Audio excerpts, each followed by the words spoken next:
We had a lot of white black guys in Long Island that some went overboard, some are dead. You know, they got too into it. But, you know, I mean, you play the role to get too into it and you start being stupid, you know. But this one is, and he's got a white black guy name and it's a cool ass name. I'm not going to say it, but the white black guy's got to have a cool ass name. And that's all I'll say. But I can't do any more at lunch. What up, Plur?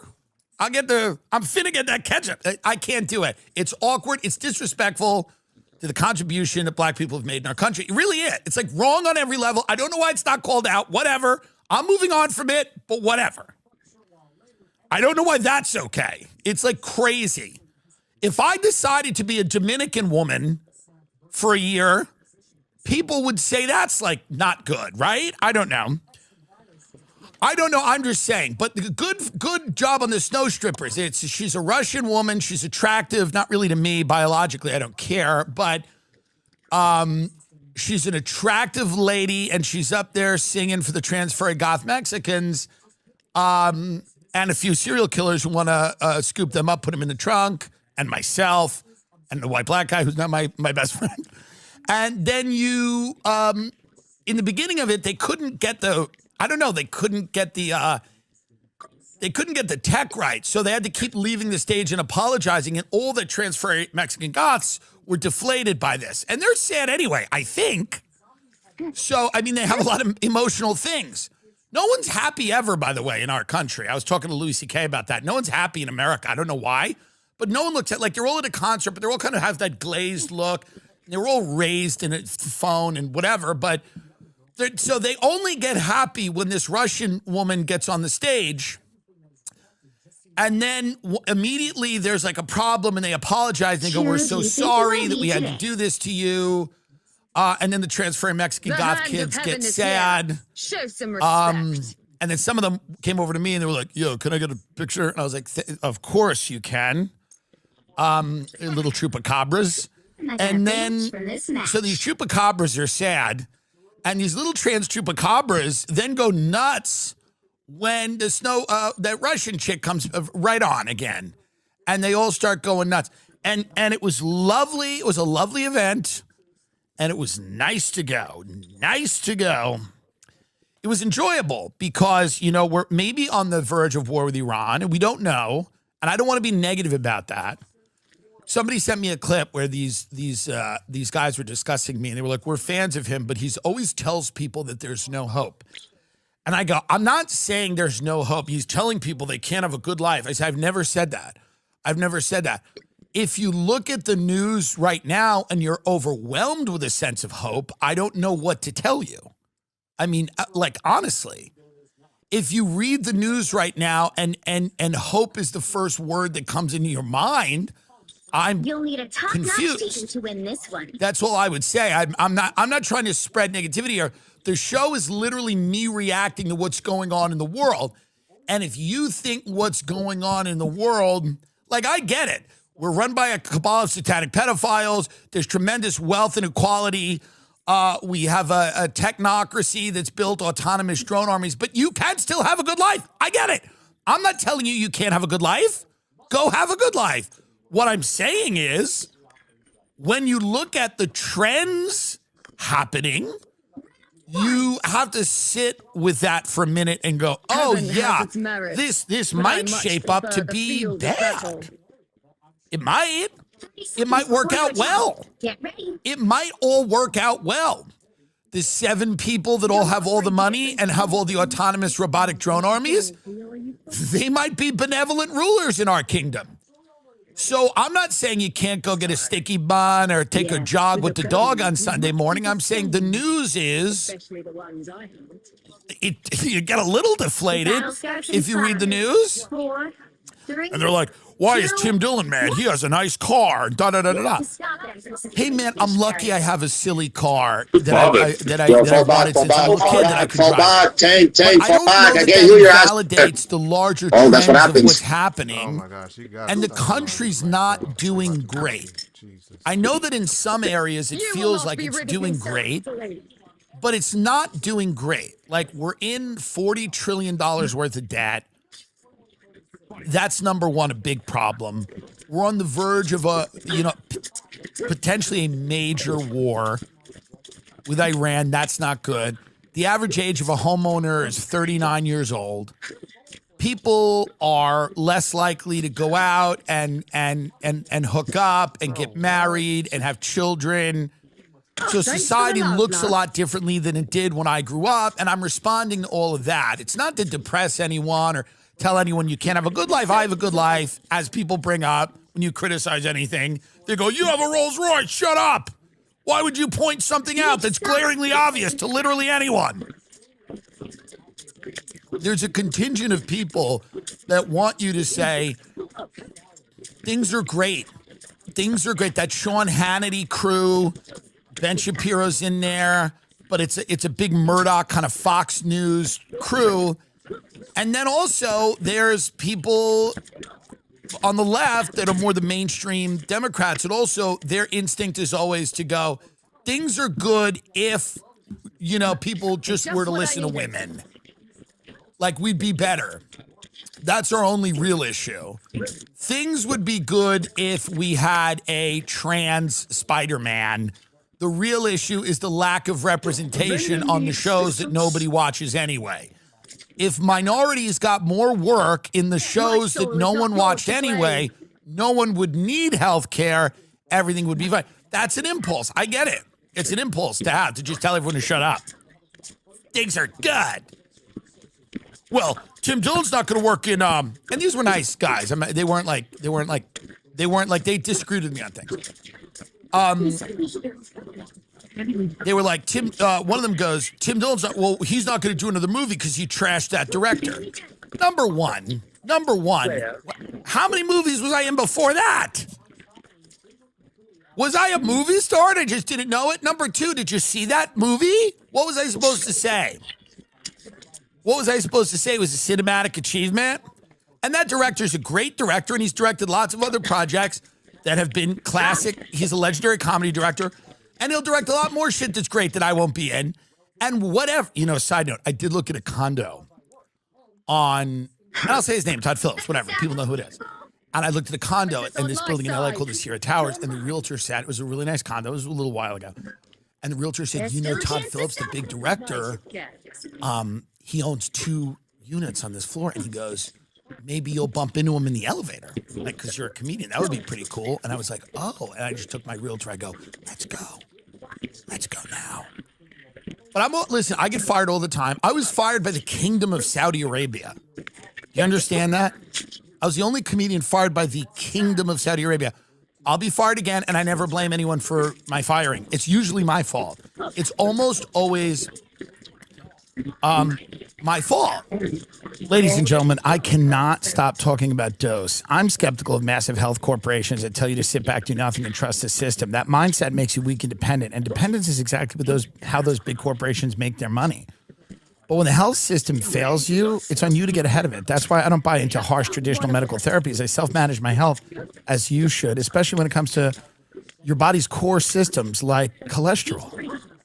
Cholesterol, a lot of the times, out of people's hands. It's one of those things that's hard to control. Sometimes it's even fully out of your control. The traditional medical system isn't built to keep you strong. Dose for cholesterol is a clinically backed cholesterol support supplement that targets triglycerides, LDL, HDL, and total cholesterol. I mean, so many people I know have been using this. It is so easy to work into your routine. It's just a daily 2-ounce shot. It's just 2 ounces. It tastes like mango. There's no capsules, no powders. The ingredients are great. It uses turmeric, amla, and other plant mineral forward ingredients. You're not putting a bunch of BS in your body. Talk about how hard it is out there, folks. Amongst yourselves, just sit there and go, it's hard. Talk to each other about it. your cholesterol, you got to get that under control, right? New customers can save 35% off in their first month subscription by going to dosedaily.co/Tim, entering TIM at checkout. That's dosedaily.co/TIM for 35% off your first month subscription. And I think these two guys, to their credit, they were fans of the show, but they thought that I believe that Israel has too much influence in American foreign policy.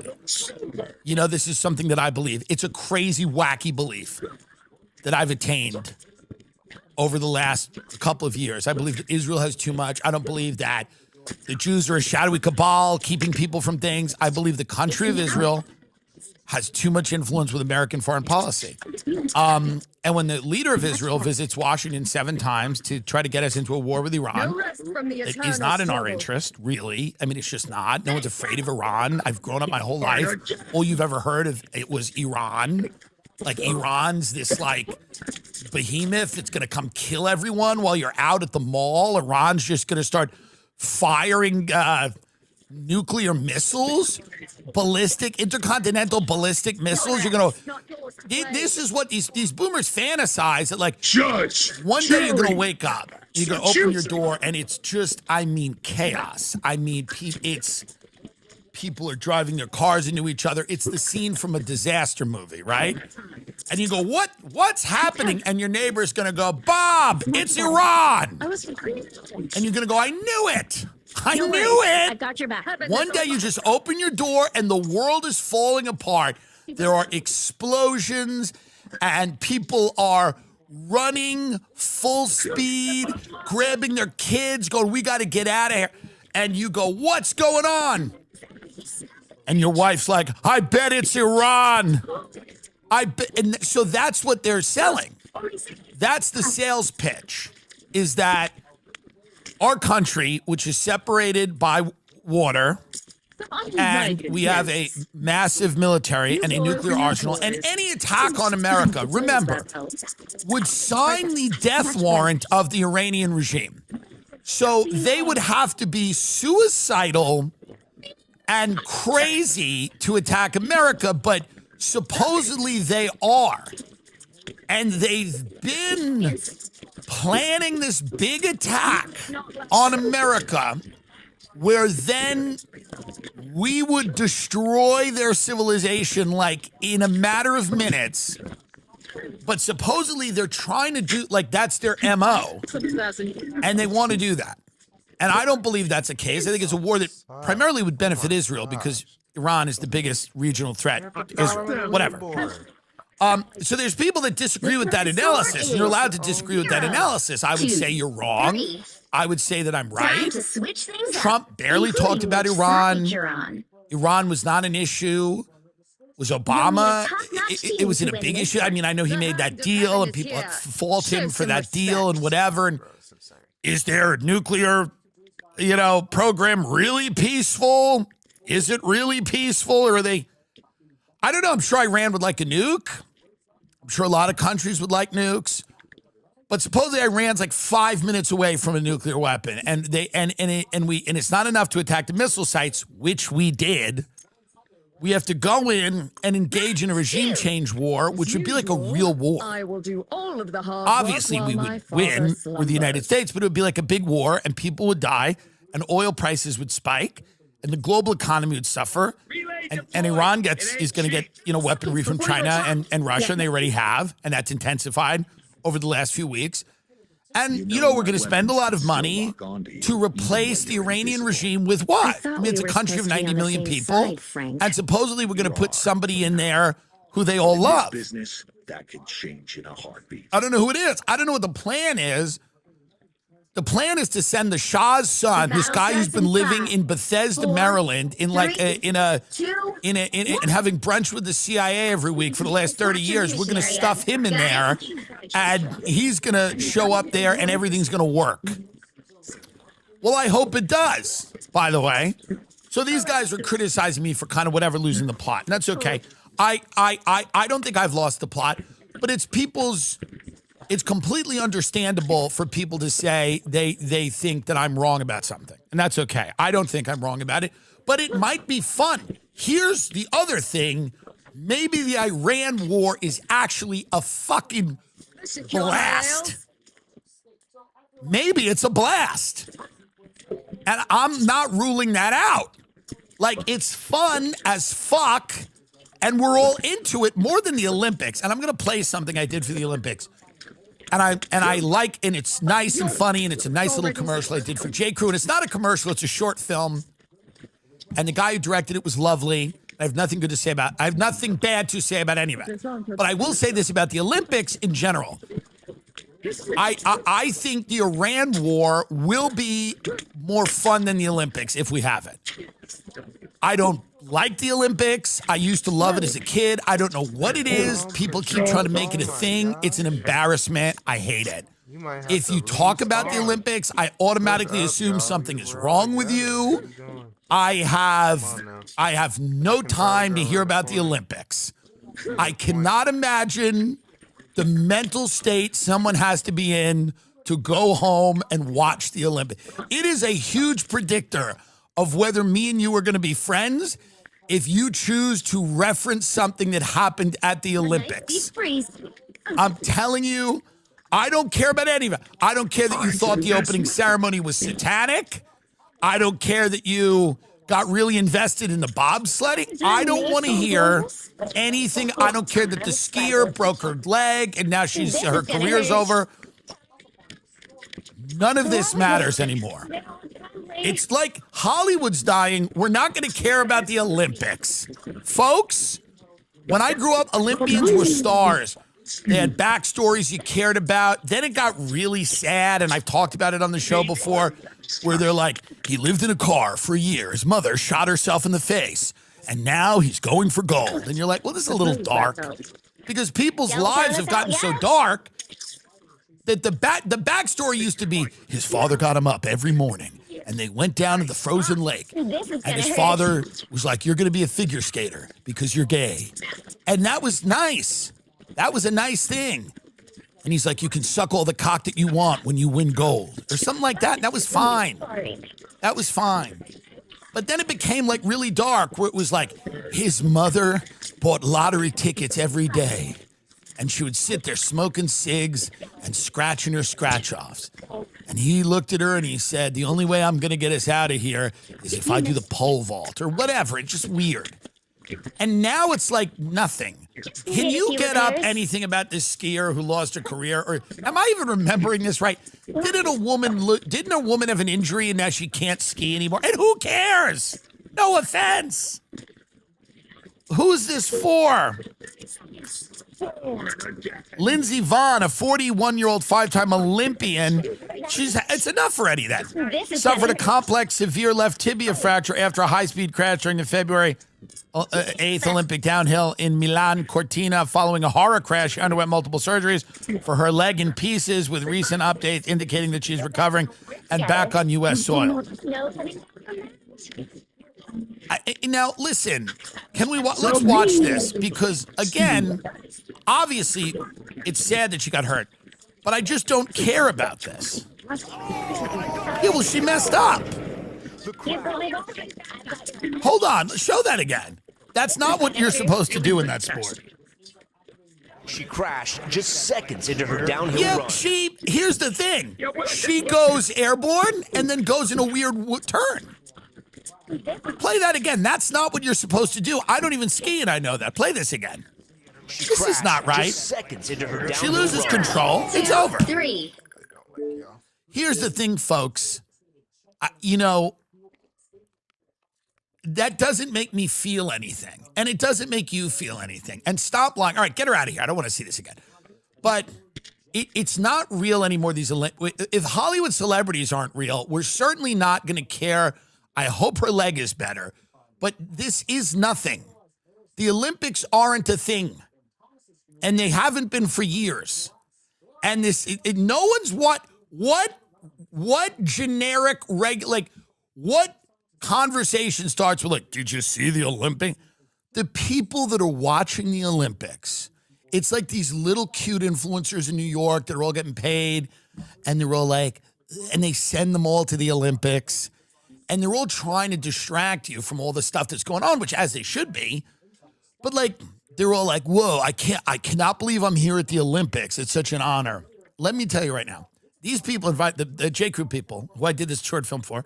It was about Olympic skiing and like how skiing became a sport.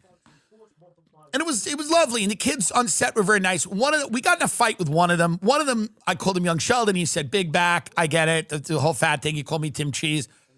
Then it became me and him. He was like a 9-year-old kid. We just started fighting about whether countries should have borders, who has sovereignty, whatever. It just degenerated.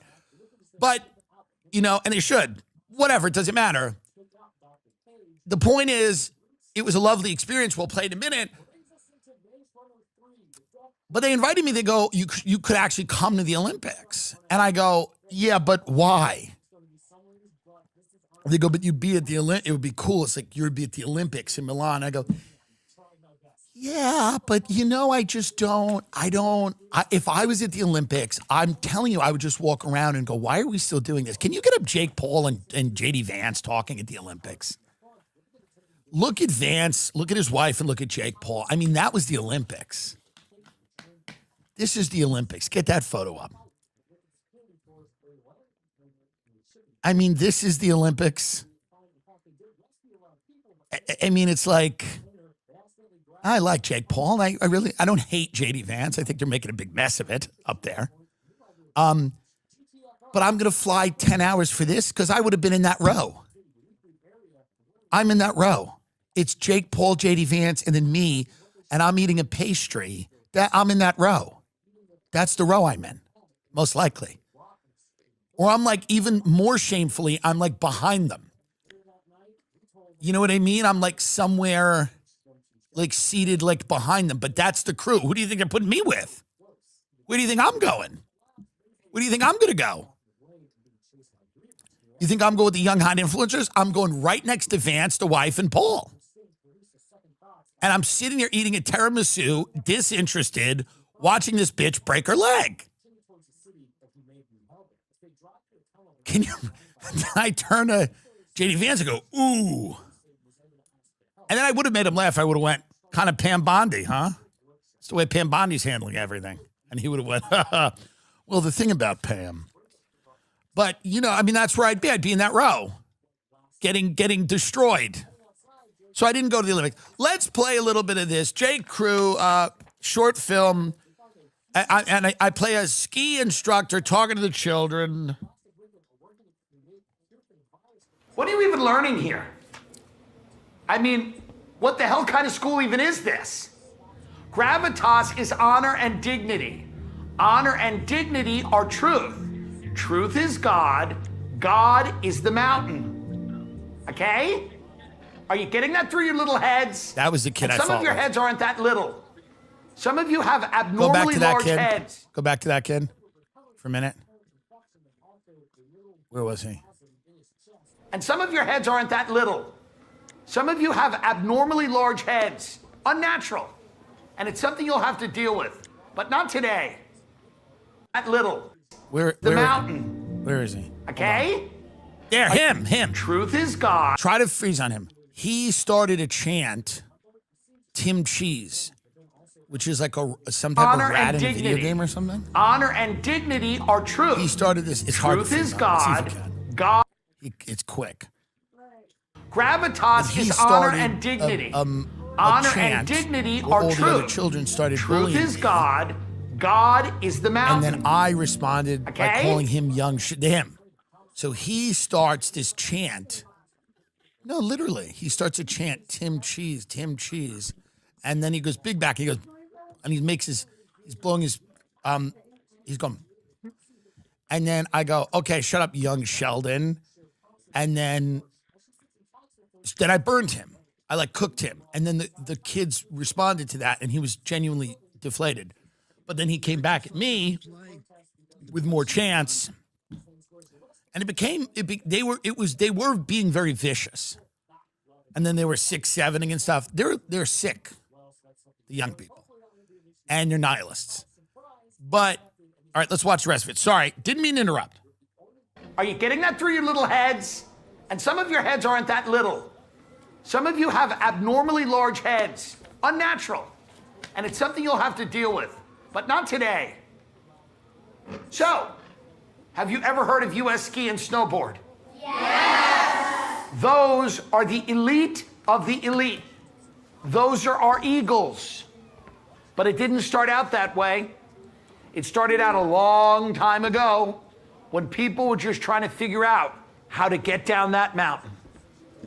Let me show you. All right, there it is. And here's the thing. We will... Okay, there's some left. We'll post a link to watch this. All right, and then it goes to skiing. We'll post a link to watch this. You can give it a look. J. Crew, obviously a clothing company that has a winter ski line. And Kevin Ulrich, the director of this, who's a really great guy, very nice, and allowed me to be a part of it, which was very nice of him. And I don't hold him accountable, obviously, for the bullying that I experienced on set from the children, which is something it is legally actionable. But whatever, I'm not going to do anything about it because I'm a team player, blah, blah, blah, blah, blah, blah, blah.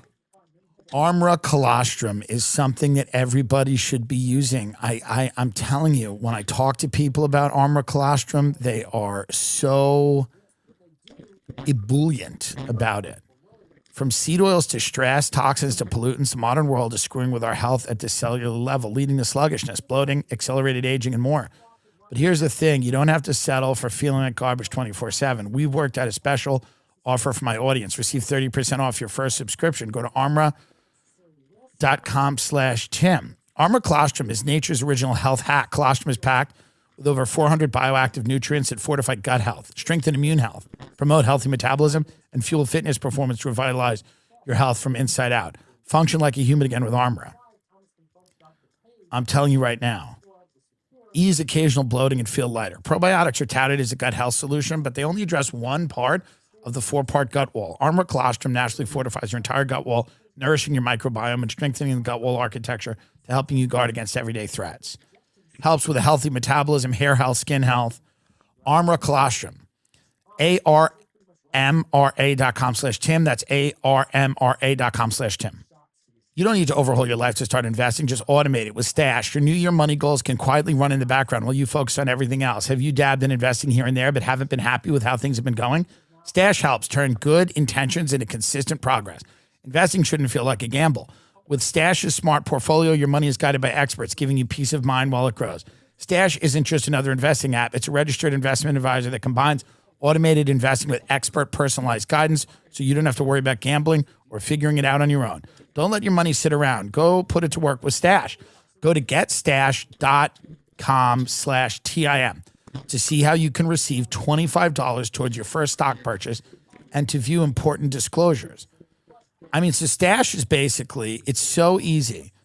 It's a smart portfolio. It helps you invest in diversified, balanced portfolios on a regular schedule, which can help you build wealth over the long term.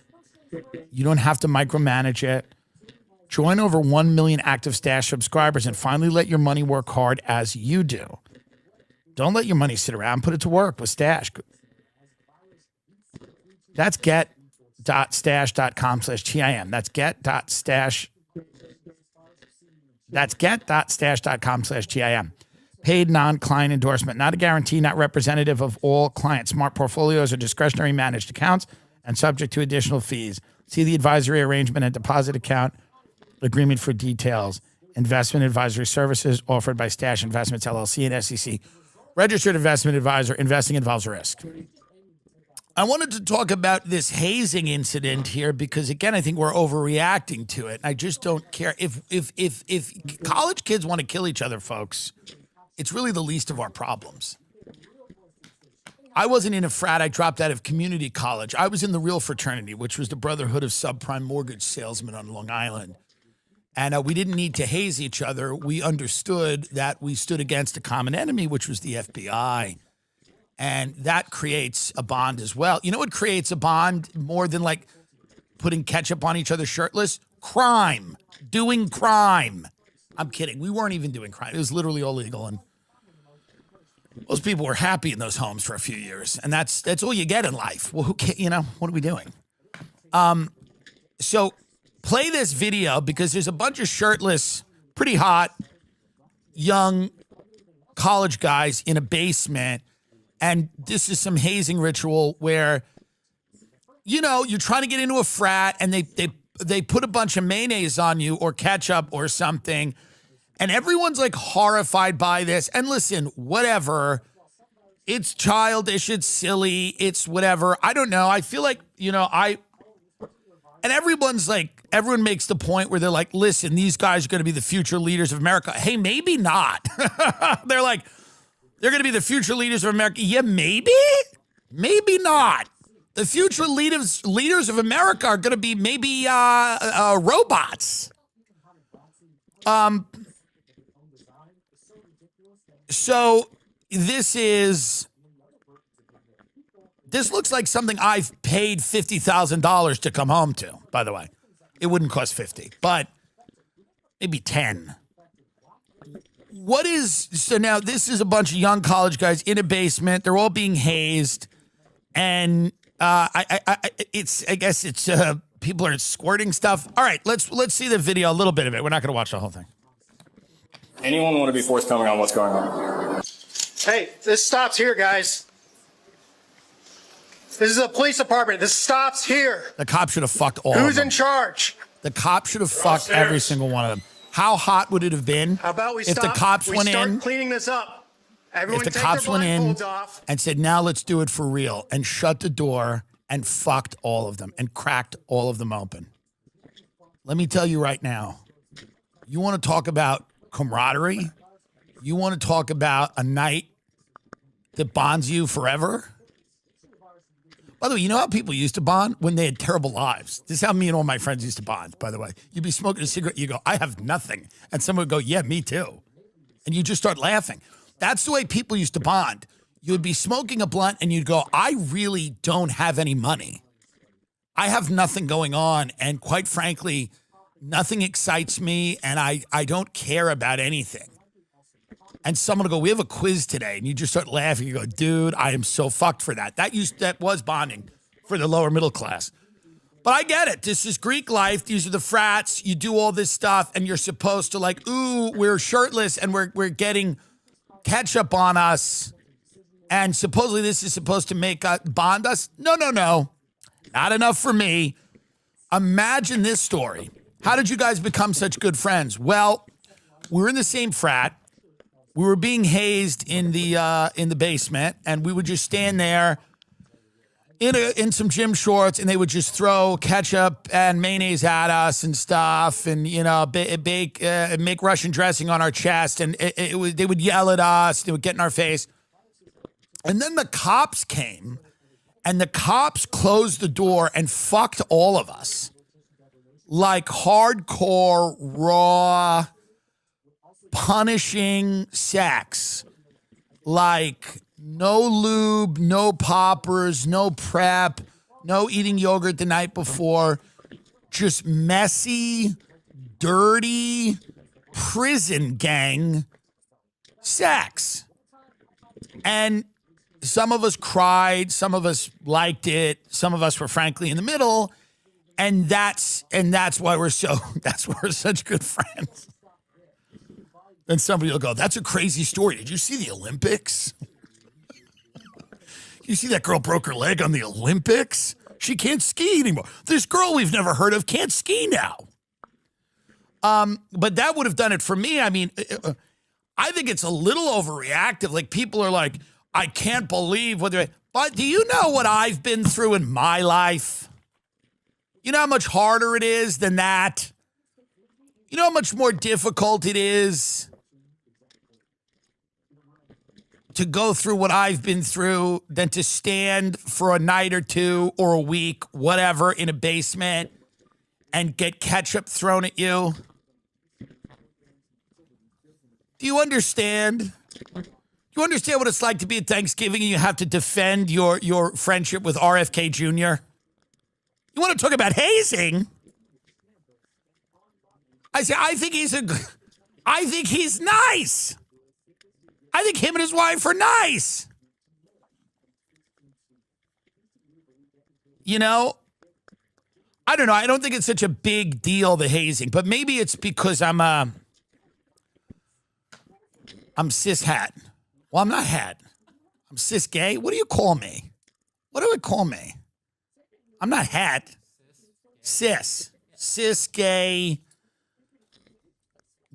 rich, cis rich, white bitch. Cis rich, white bitch. By the way, those shirts are coming. Let's talk a little bit about Les Wexner here, friend of the show. Les Wexner is an entrepreneur. He's an American success story. He's a legend. He created Victoria's Secret, and he was swindled by Jeffrey Epstein. I don't know if you've heard of this guy. Jeffrey Epstein was a very dishonest man. And Les Wexner, billionaire entrepreneur, was taken in and swindled by Jeffrey Epstein because Jeffrey Epstein, Les Wexner, hired Jeffrey Epstein to manage all of his money, his billions of dollars of money. Also, he gave him the largest private residence in Manhattan. And Les Wexner, I believe at one point, gave Jeffrey Epstein power of attorney. But he was really swindled. Like, I imagine this is how it went down. Now, Les Wexner, again, legendary entrepreneur, billionaire. You'd think maybe a guy that wouldn't be able to be swindled, but this is how it went down. Because I know this. I know how easy it is to cold call if you're good.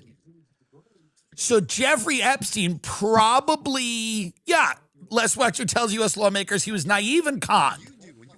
So now I want you to imagine Les Wexner, billionaire entrepreneur, the limited brands, all of that. Les Wexner sitting at home, and he gets a phone call, and he probably answers his phone in Ohio. He's on a lead sheet.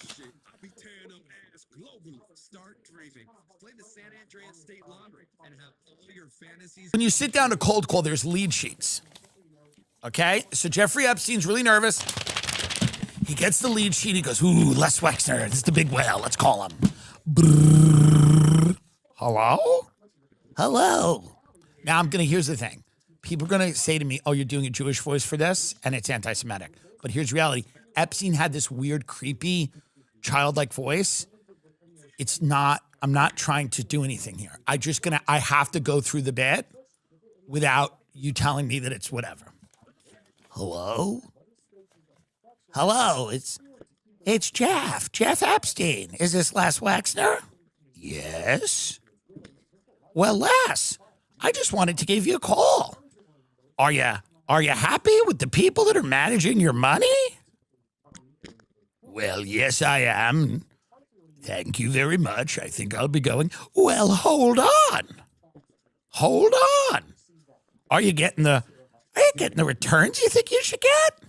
Well, you could always get more returns. Yes, that's what I think. I'm Jeffrey Epstein, and we want to take your money and make your money work for you.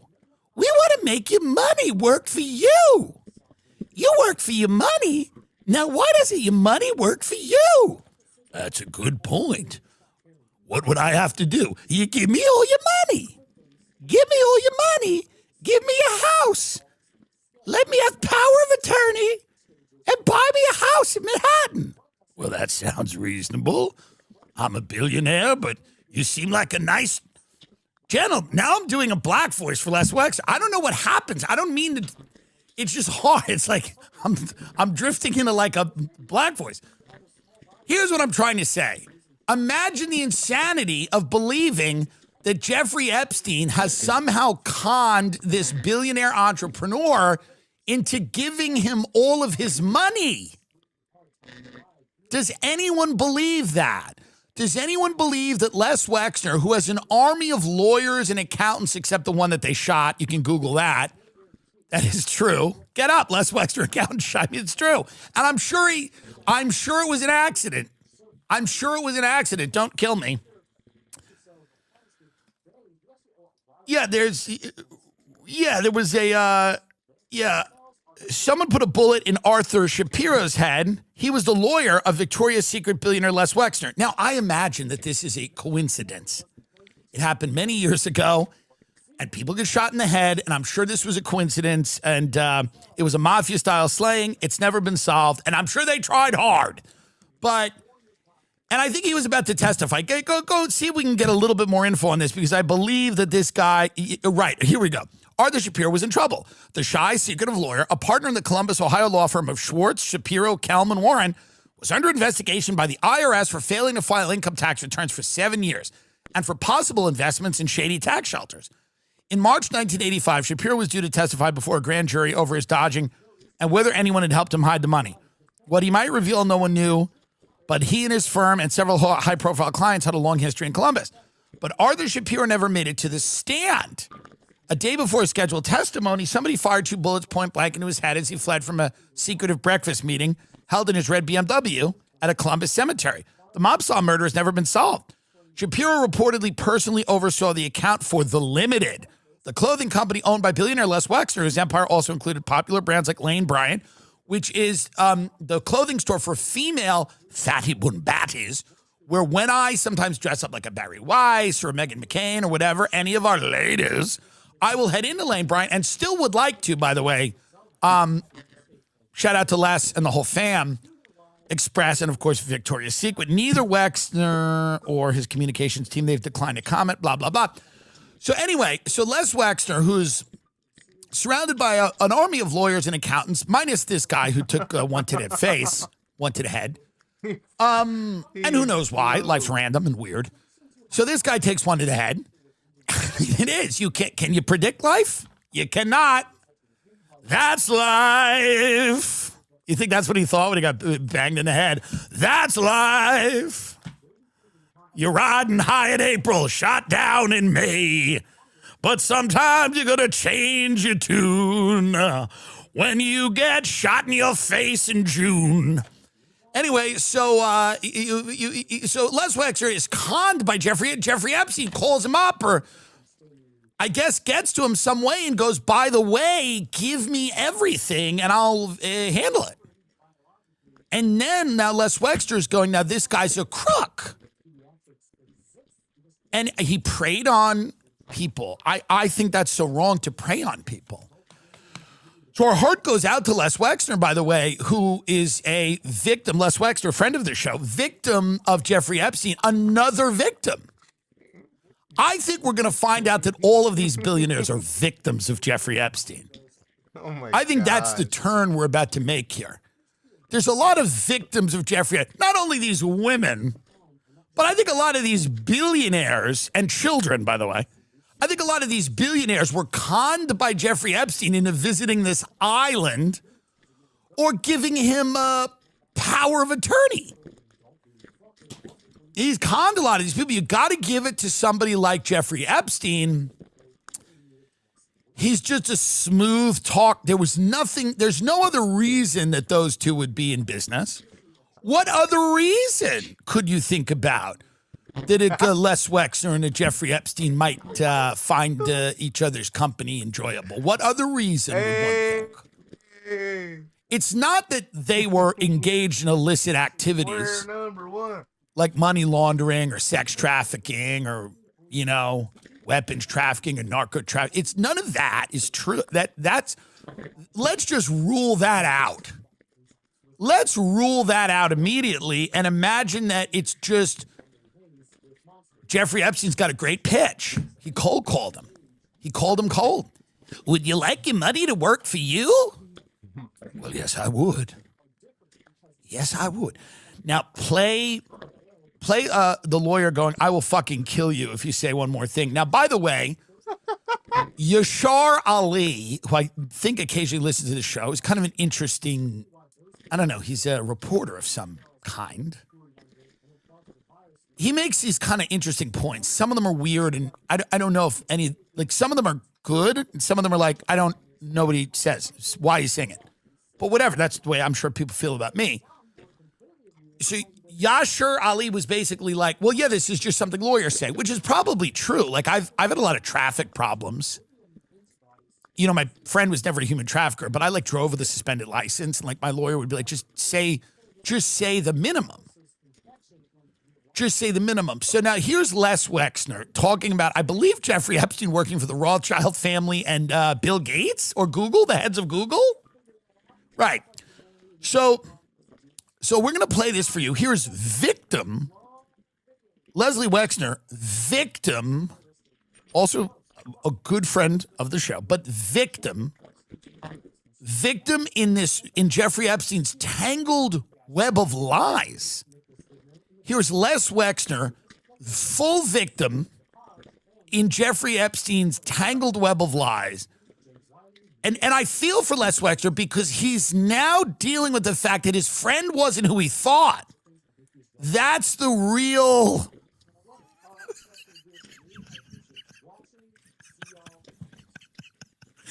You gotta appreciate for a minute. You gotta just step back and think about how stupid they think you are. The contempt they have for you. The utter contempt they have for you as a human being and your intellectual ability, your gut instincts, your humanity. Like the contempt they have for you is funny. It is funny. Maybe some of you listening to this are parents. Probably a lot of you are. And when your children or your teenagers lie to you, there's as long as they're not lying about something crazy. But when they lie to you, when they're late for their curfew and they lie to you and you kind of laugh because you go, oh, number one, they think I wasn't a kid. They don't understand that I can see right through them. They're not really good at this. They're not pulling one over on us. And you and your wife giggle about it. That to me is what we're watching now. It's like we're seeing some of the worst lies ever. Like, do you realize how much better the Iraq war was in terms of lies? And those lies were bad. Like, those lies were bad. These lies are so incredibly insane. Iran is going to blow up your cat. Like, Iran's going to blow up your favorite coffee shop. Iran's taking out the diner you get cheese fries in after the ball. The lies are so incredible. There's zero effort going into the lies. This guy's out here going, I got conned by my best friend, by the guy I worked with for decades. I had no idea what he was up to. I had no idea. And the Trump administration's going out and going, hey, everyone's innocent in the thing that never happened, that there's millions of files on that are incredibly disturbing and heinous. Also, there's files we won't release, and we won't do any investigations into any of these allegations because they happened a long time ago, and what would we even really do? And that's the current White House position is, well, now you know. There's no investigations, there's been no accountability, and there's nothing happening. So the White House goes, you just wanted to know, you know. So now you know. Now you know. You feel better now? That's like kind of their attitude. They're like, you feel better now? Yeah, they're all fucking kids and killing them. You feel better? Now you know. So let's go back to Leslie Wexner, who's wrestling with this deep betrayal from Jeffrey Epstein. I mean, this is a real human drama here. Because this guy hired Jeffrey Epstein to just manage his money, gave him power of attorney, which, by the way, I don't know if you know what power of attorney means, but it means that Jeffrey Epstein controls everything. You know, like in the event of like Les Wexner is incapacitated or whatever.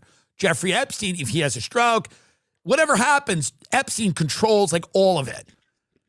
Because maybe Epstein knows where the bodies are buried, metaphorically, I'm saying.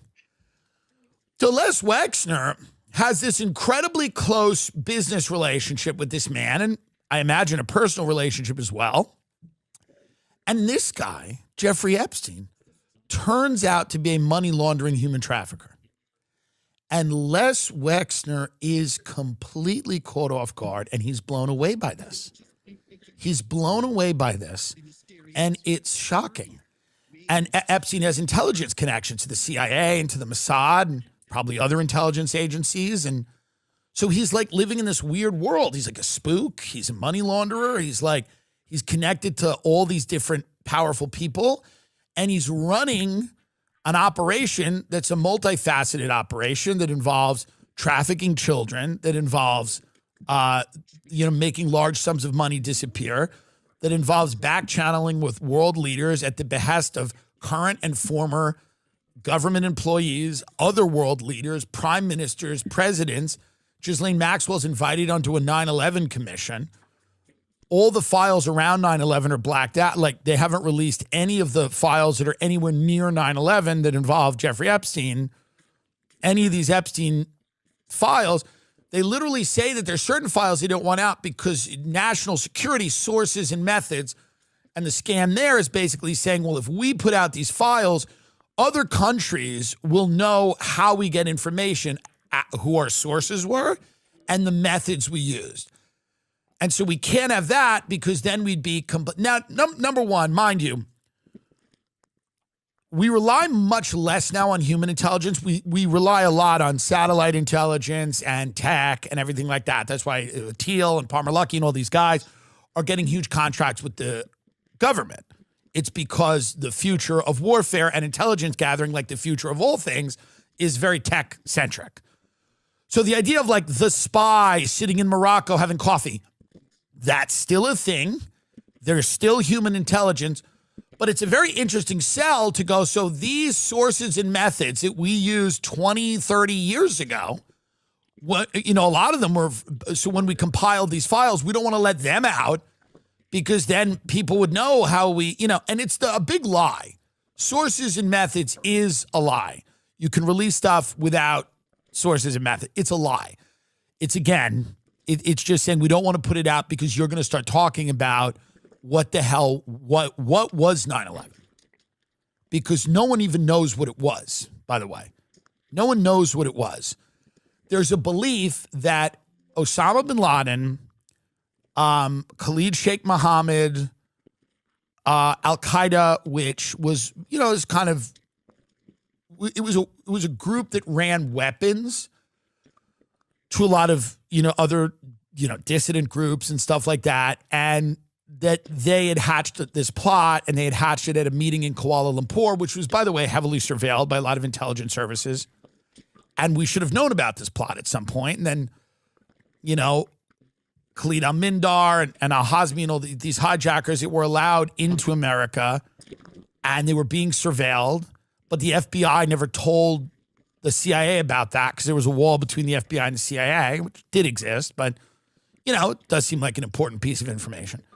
So, and some of these people were trained in American flight schools, and then some of these people were victims of mistaken identity, and it turns out that some of the hijackers we thought were hijackers weren't exactly hijackers, and no one knows why Building 7 fell, and nobody knows why there's a tiny hole in the wall of the Pentagon. And again, you have to just dance around with logic. You just have to dance around and go, well, this is the way things happen. And, technically a plane could fly at that rate of speed, very low to the ground for a long time and not clip any light poles or not clip anything and have nobody really see it. And then go into the Pentagon and then go through 4 solid walls of steel and then punch out a little hole, whatever. And Building 7, actually, there were fires in Building 7 that were burning all day because of debris from the other falling buildings, and whatever. And, there's a lot of people that think that is bunk, to be honest. They think there's something there. There's something wrong. There's something weird about it. But all of the Epstein files around 9/11 are blacked out. Now, of course, I don't know what happened on 9/11. Nobody knows what happened on 9/11. We haven't read any of the files. There's a lot of people, including myself, who doubt that the official story is what we're being told.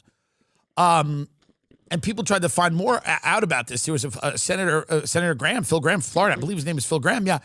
And I think Senator Graham, might have been Bob Graham. Get up, Senator Florida 9/11 Graham. I just don't want to say it was the wrong Graham. And this guy was trying to find out. Yeah, Senator Bob Graham. So this guy was trying to find out more about 9/11, the Saudi connection, whatever. He was trying to dig deeper into 9/11, and he kept getting shut down, and he kept getting threatened by the FBI. They were like, hey, buddy, hey, Bob. I love that name because that's exactly how they called him. They're like, Bob, what are you doing? Because he didn't understand. He was like, I'm just trying to get information here, and they kept shutting him down. They would harass him, harass his family, and stop him at the airport. They did all this shit, right? Ethos Life Insurance is amazing. You can get insured today. It's so important. There's no physical exam. You just get on the internet. It's so important that you protect your friends, your family, your household in case of something. Ethos makes getting life insurance fast and easy. It's 100% online. You can get a quote in seconds, apply in minutes, same day coverage, no medical exam, just answer a few health questions. You can get up to $3 million in coverage. Some policies are as low as $30 a month. As of March 2025, Business Insider named Ethos the #1 no medical exam instant life insurance provider. Ethos has 4.8 out of 5 stars on Trustpilot with over 3,000 reviews. Protect your family with life insurance from Ethos now by going to ethos.com/TIM.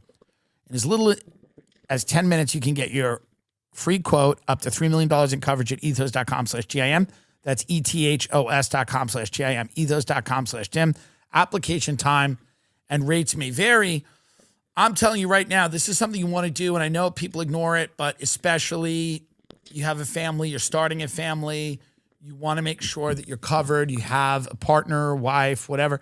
This is important to do. Go to Ethos and get the coverage. Do it right now. Use promo code Tim. So there's a lot in these files, and it's fucking weird. And anyone who says it's not weird, I don't know. It's crazy. So here's Les Wexner again, victim of Jeffrey Epstein, caught in a tangled web of lies, faced to confront the fact that his best friend, business partner, was some type of con artist, human trafficker, money launderer. Here it is, Les Wexner.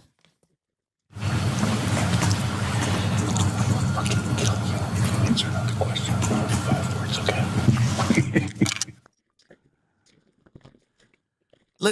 Let's see a little bit of more of what he says here.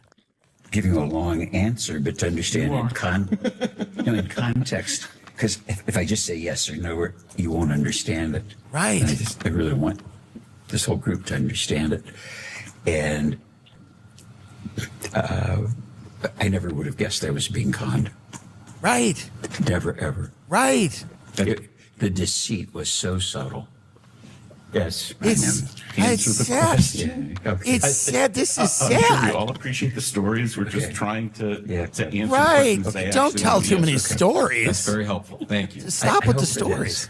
And He's- could I ask you, I think you said in the last hour it was your understanding that Mr. Epstein, while he was working for you, also had other clients. Is that right? Yes.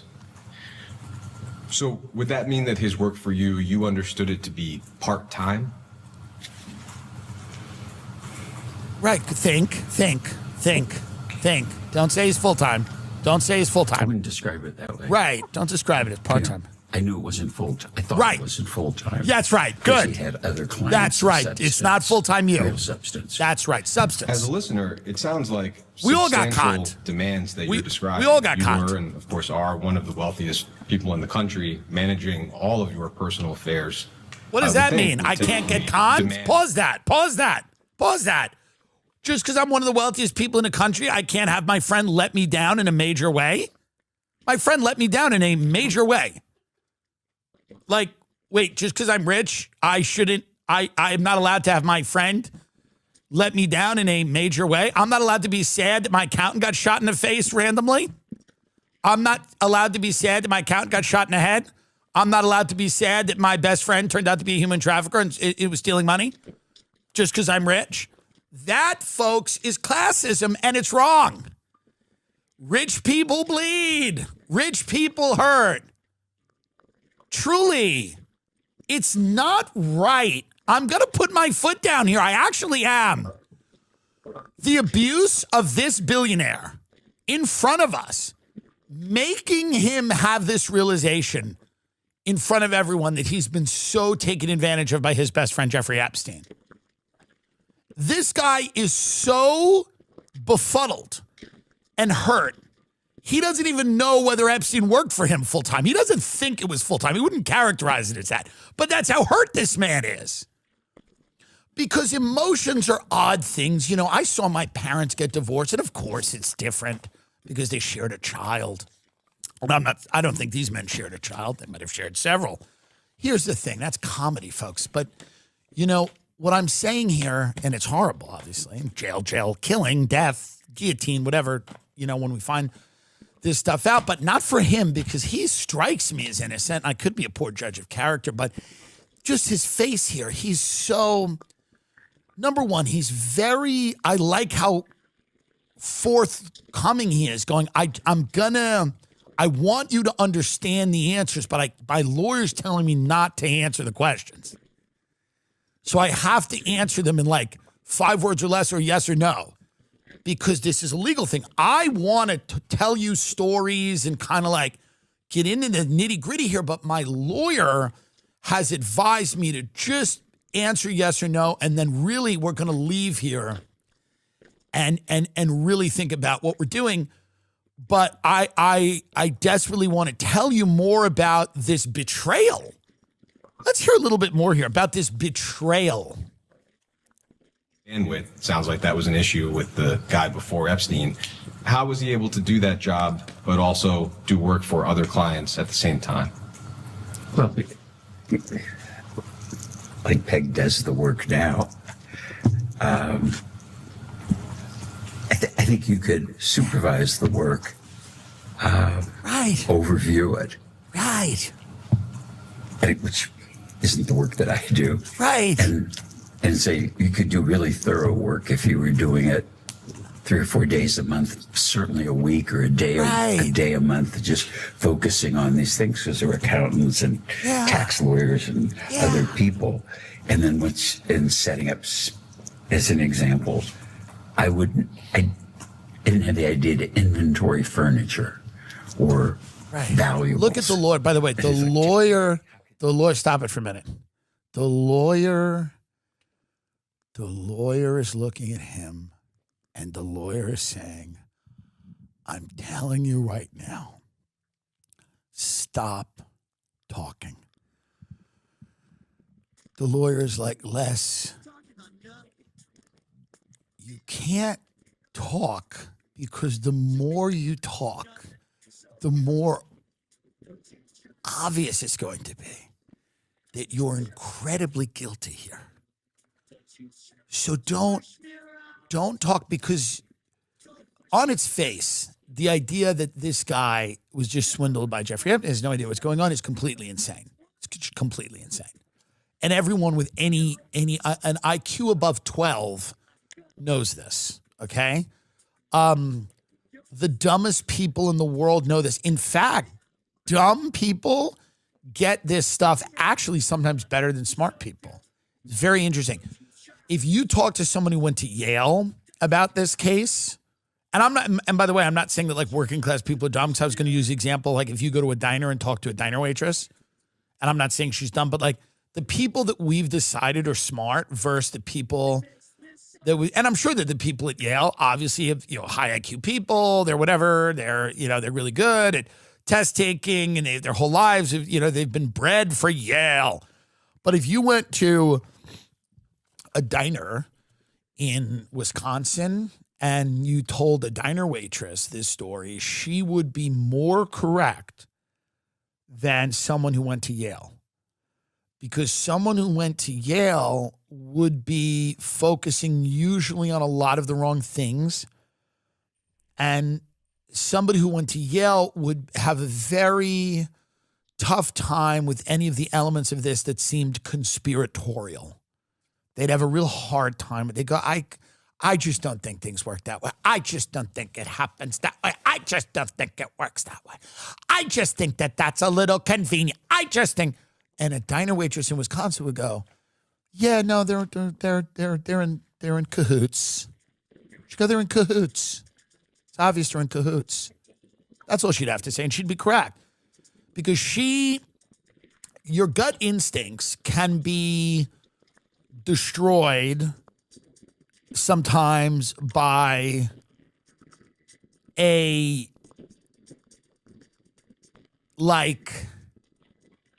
overly an overly cerebral approach to things can sometimes destroy your gut instincts. You might feel a certain way, but you might have to, when you're analyzing it, you might be considering all of these different options and then giving weight in your head to options that in your gut are either less likely to be true or are not true. So when I've talked about this stuff with people, the people on the upper echelon of society that have gone to these schools and have been in the circles of supposedly the smart set the chattering class, the people that are intelligent, they're looking at this in a cerebral way going, well, it's actually not the thing that's right in front of your face. It could be 10 things. They don't discount that it could be the thing that's right in front of your face, but they go, but it also could be those other 9 things. And you go, could it? Could it? Maybe. Let's watch the rest of this. Les Wexner.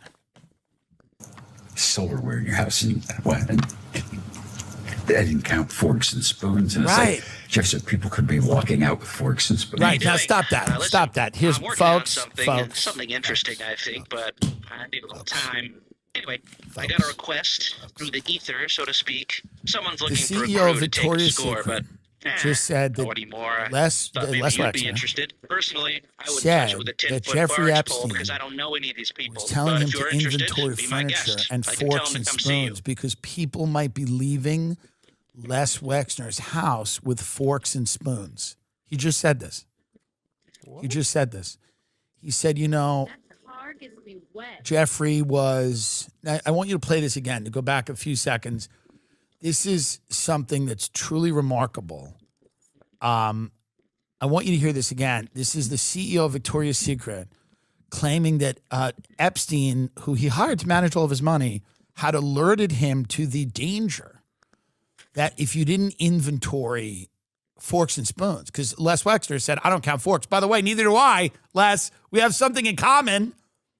It's your boy. We have something in common because I've never counted forks, and you could come to my house and steal forks, and I would never know. Just putting it out there. Thieves.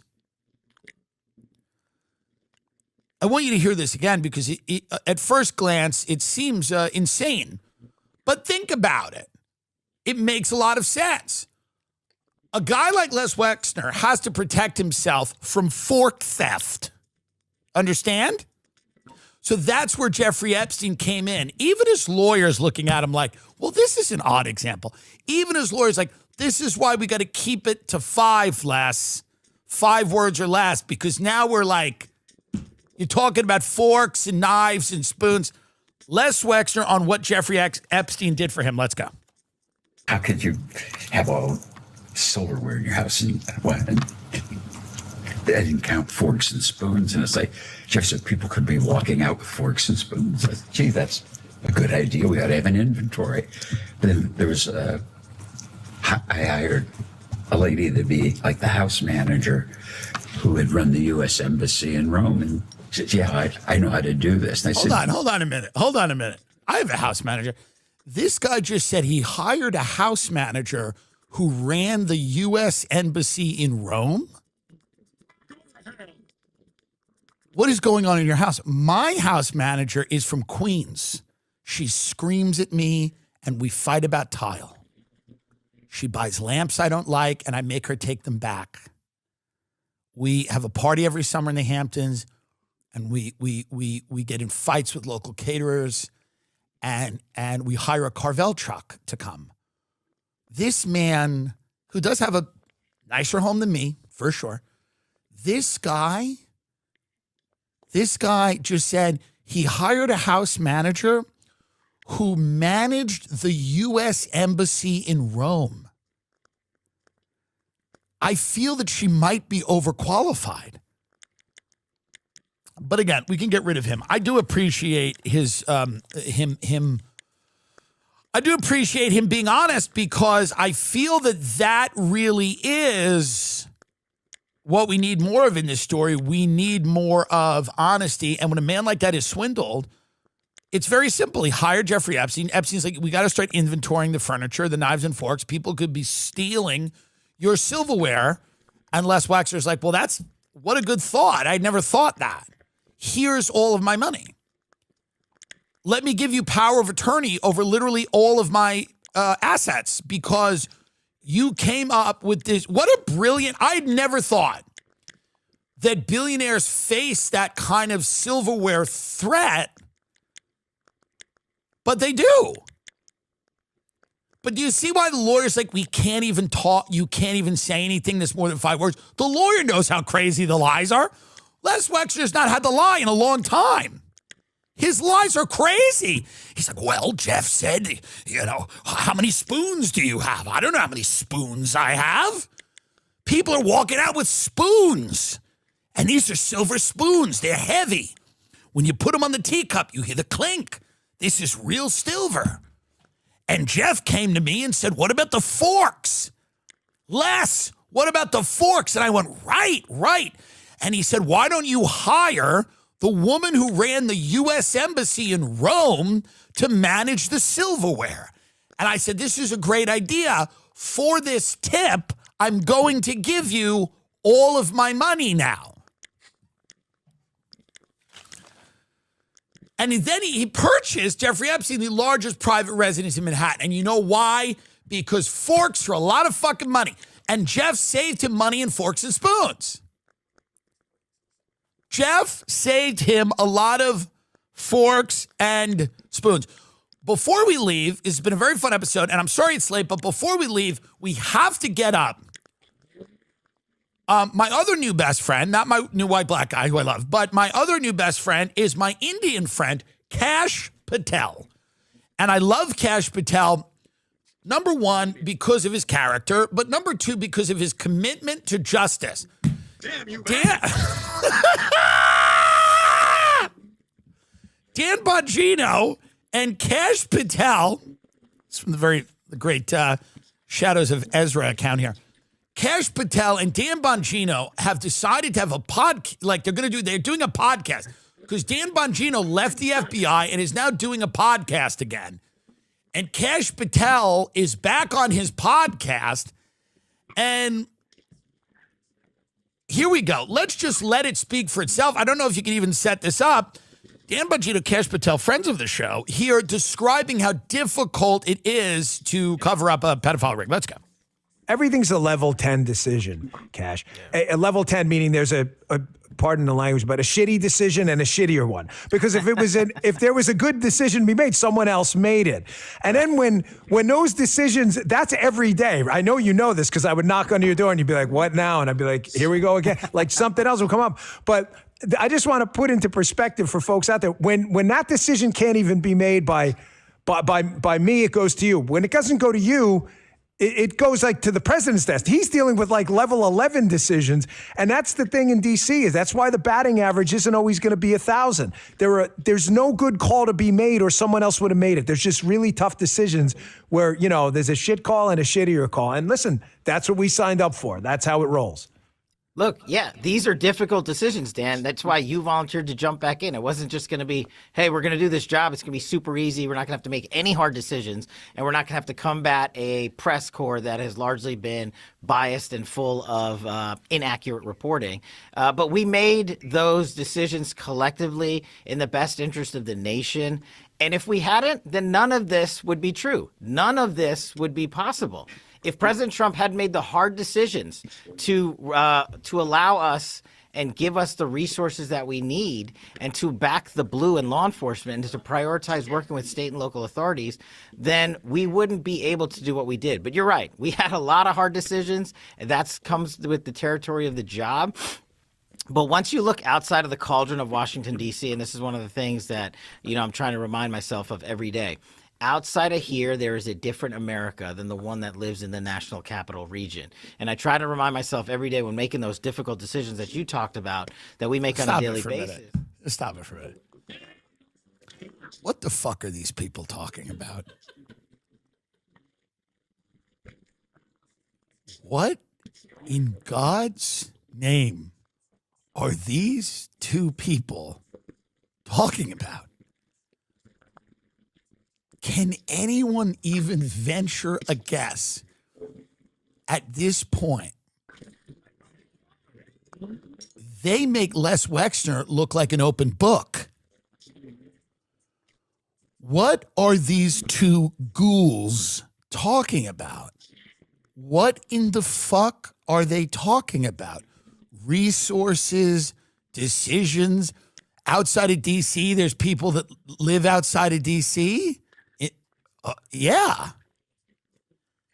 That's what he learned? 2 years running, a year running the FBI, he learned that people live outside of the state of Virginia? This is what he learned? Did he learn that there's a population outside of the District of Columbia? That's all he learned. I mean, this is like the craziest thing I've ever heard. I realized that there were people that live outside of the capital city. Yeah, actually, this is going to shock him. Most people. And they also hate him. Does he think he's beloved when he gets out of D.C.? I mean, this guy's out of his mind. Does this guy think the problem's geography? Does he think when he leaves D.C., people think this has gone well? Does he think the problem's a zip code issue? Does he think confidence in his leadership builds once he's outside of the Beltway? What are these people speaking of? TimDillonComedy.com. You have shows on sale in Long Island and Jersey. 3 shows sold out at the Paramount. I believe close to sold out. There are some tickets left. Mother's Day weekend. Bring your mothers out. Long Island women really deserve a break. You know, they work so damn hard. They work so damn hard drinking and complaining. Also, a couple of shows in Jersey, Atlantic City and Bergen or something. Maybe we're going to announce something, too, for South by Southwest. It might be fun. Go down there to Austin, Texas. Greatest city in the country, actually. Why not spend a weekend there in Austin? Spend a night there, night or two. Nothing crazy. We always appreciate you listening. We're sorry it's late. I think it's worth it. And let's all really remember that let's take a lesson from Les Wexner. Our friends may let us down. They may let us down. And I would just, as an audience, I would just like to thank you for giving me the resources to make the tough decisions. Every decision we make here on the Tim Dillon Show is a 9. And some of them are an 11. Some of them are a 9/11. Redacted. We don't know. 3 months. No emails. But I just want to let you know that you give me the authority to make the hard decisions, and you give me the resource. Because if I didn't have the resources to make the decisions, then someone might be walking out of my house with forks. Good night.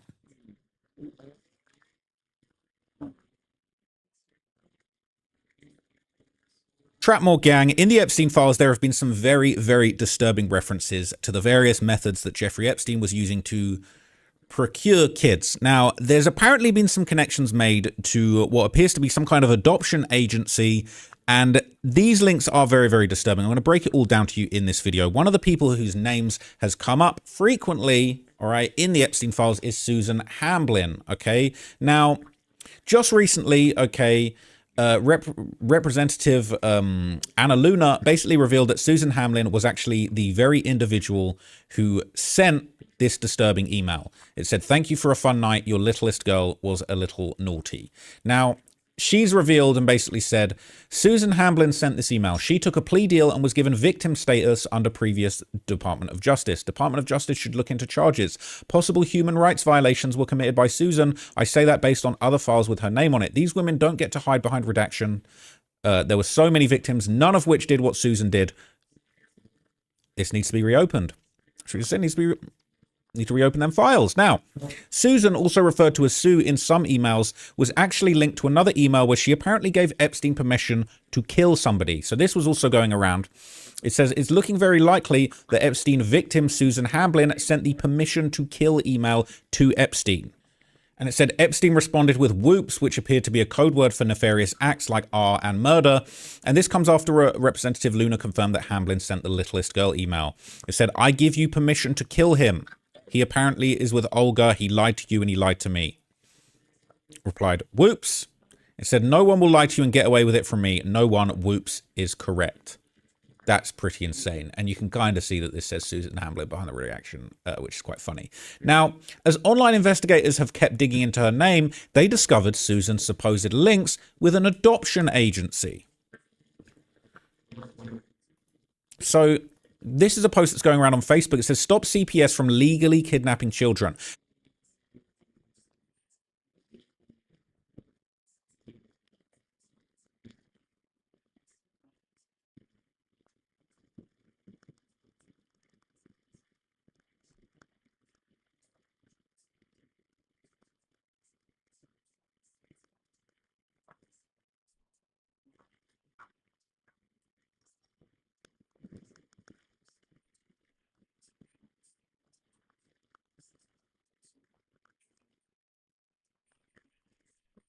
Susan Hamblin is the founder of Kids to Families adoption agency for Epstein. Trafficked children are silenced with threats to kill them and their families. Look at this.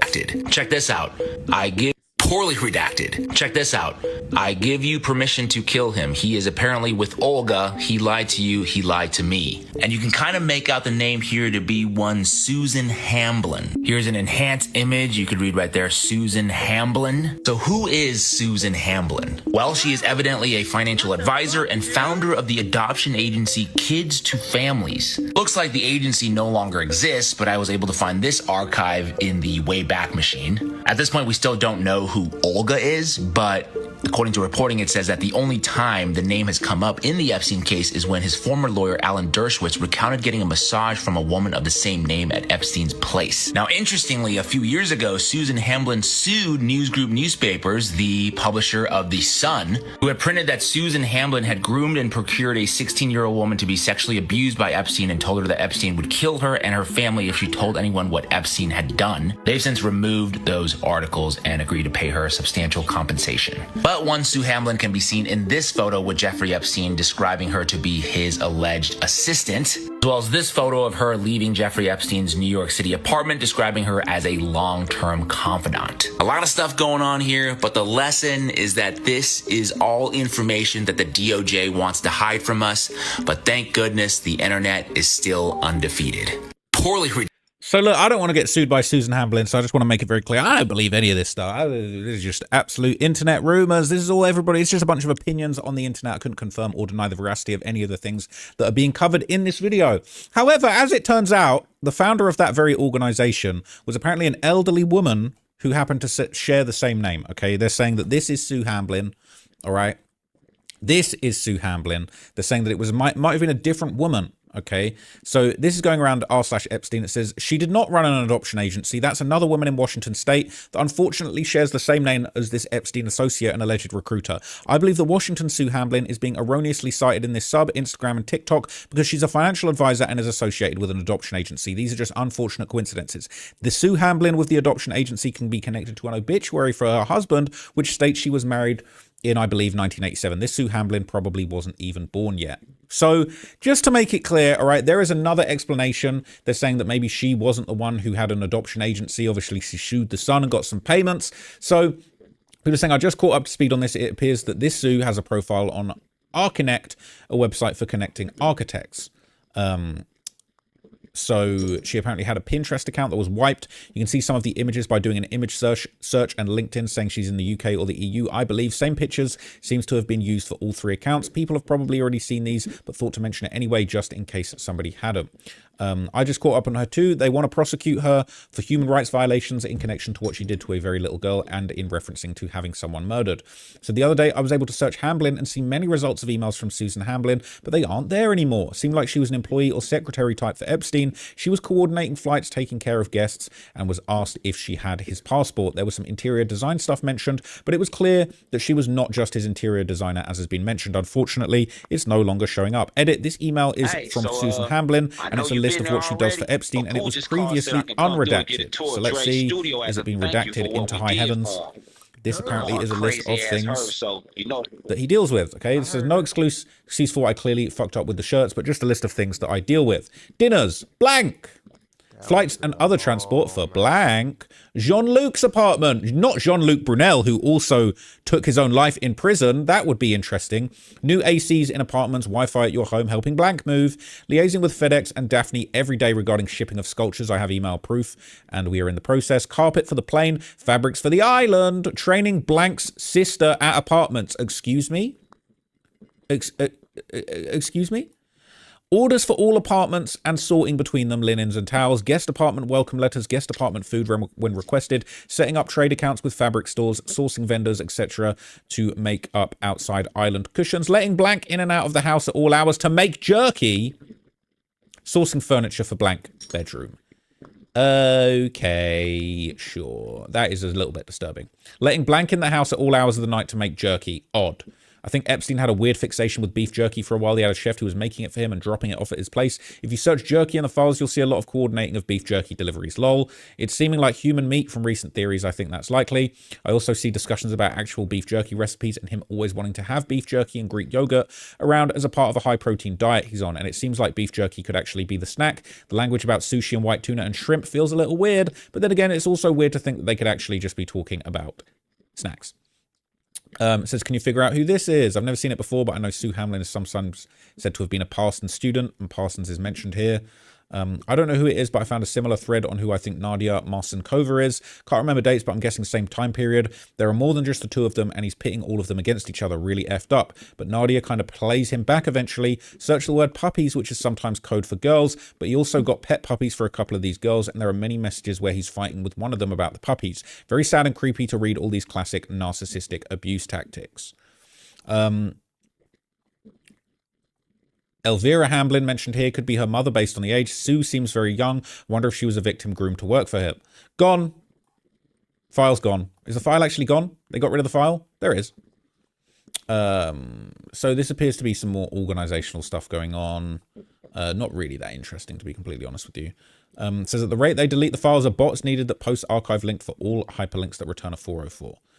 That's a photograph together by David Glynn in 2019 with the note, Jeffrey Epstein left young woman Sue Hamlin alleged to be his assistant on the corner of 38th Street and 2nd Ave, New York City.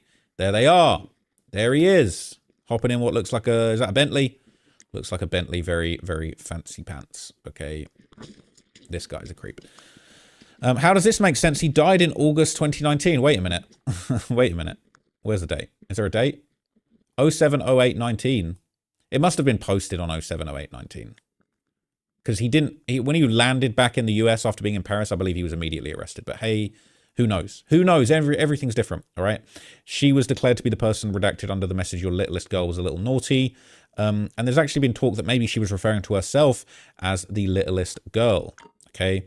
A bit late, when I was first looking for her info, I think I found 4 years worth of transactions. Epstein seemed to be paying $100K a year of her expenses. The unredacted stuff has been deleted, but there is one last quick report where Sue is redacted on each line. It says she's tiny or her bag is huge. Was she talking about herself? This is the bullshit these half-assed dumps cause. No context, no previous conversation. She obviously worked for Epstein, but may have arranged travel. Should still be investigated. Exactly why it's dumb to dump this in public, because anyone who was here during the Boston Marathon bombings would have told you the same thing would happen here too.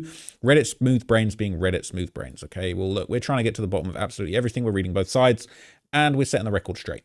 Okay. I'm very weary of a conversation turning to focus on women who were once recruited by Epstein themselves, while people like Trump, Wexner, and Leon Black are still evading consequences. Oh no. Oh no. But she did sue the Sun over libel claims. All right. So for the record, I don't want to get sued either. All right. I don't believe any of this. I think she's a great person, never did anything wrong. Susan Hamlin has won her libel and data protection claim against the publisher of The Sun. Her complaint related to 3 articles and a video published on The Sun, which reported on a U.S. legal claim alleging abuse by Jeffrey Epstein. The joint statement in open court read before Mr.